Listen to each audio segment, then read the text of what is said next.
కమ్మని పప్పు కాచిందెయ్యి వేడి వేడి అన్నం మీద కమ్మని పప్పు కాచిందెయ్యి పప్పు తప్పడం కలిపి కొట్టడం భోజనం వన భోజనం తల్లి తోడు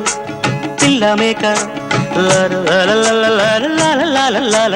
తల్లి తోడు పిల్ల మేక ఆలు మగలు అత్త కోడలు బాసు బంటూ ఒకటేనంటూ కలవడం